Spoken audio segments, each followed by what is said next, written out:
At the western end of Loch Ness is Fort Augustus, a handy midway point for a stopover, and where you transit a flight of 5 locks. The engineering is so simple and so timeless. The Caledonian Canal is actually a combination of 21.5 miles of canal, linking 38.5 miles of natural locks. The canal sections are pleasant and mellow, with a speed limit of 5 knots. Plenty fast enough, and gives you time to really enjoy them. The locks themselves are simple enough to pass through. Just a matter of keeping tension on your ropes to deal with the flow of water in or out of the lock basin.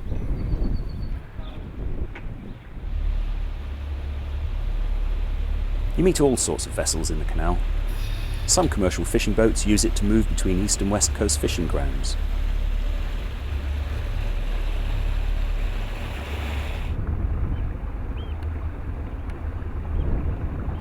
So we're just about to go out of this stretch of the canal into Loch Oig. I'm just waiting for the bridge master.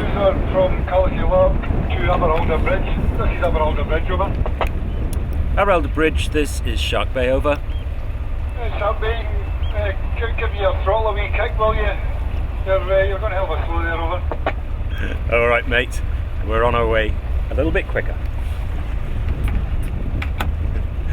Thank you, just beginning to swing now.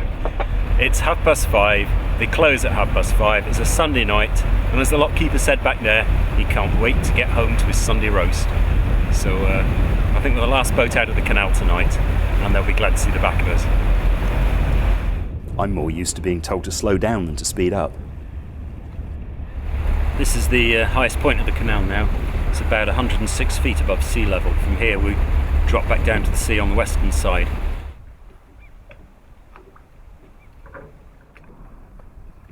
This is as good as it gets, isn't it?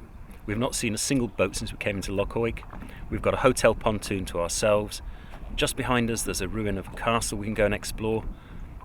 Paradise, absolute paradise.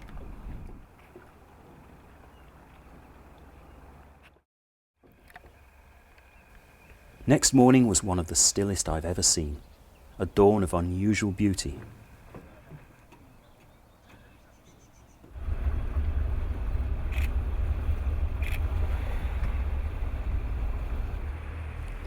The tree-lined passage of Lagan Avenue links Loch Oig with Loch Lochy.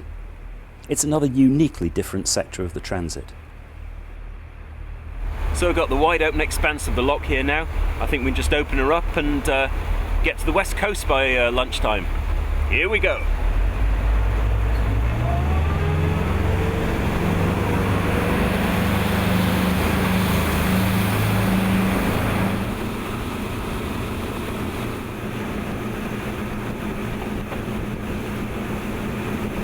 See, I told you it was cold. It may look sunny, but there's still snow on the mountains. Well cold, well cold.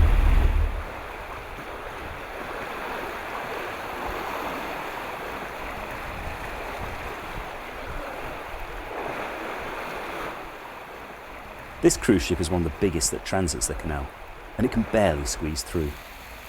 I wonder if the canal's designers and engineers could ever have envisaged vessels like this.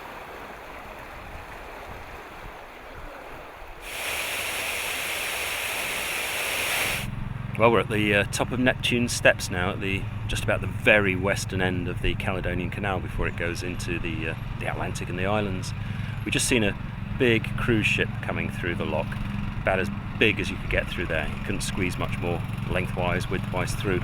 So we're going to actually turn around and head back east now before it gets ahead of us and delays our progress.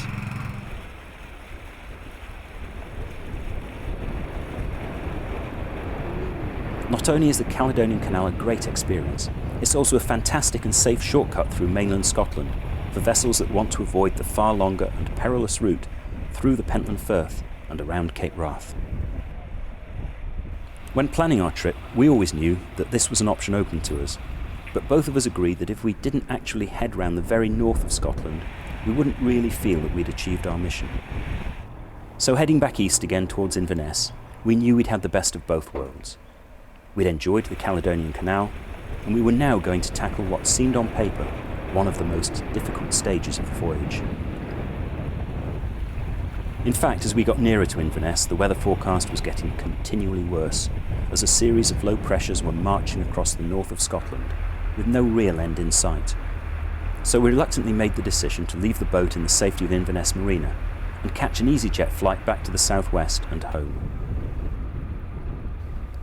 It was to be a further week before we returned again to Inverness, and with the promise of favourable weather, head to the very northern tip of mainland Britain. Yeah, we're just approaching the final sea lock now, and then out into the Firth and leaving the Caledonian Canal. An amazing 4 days. I'd recommend it to anybody who gets the chance. Go through the canal. Something else, it really is something else.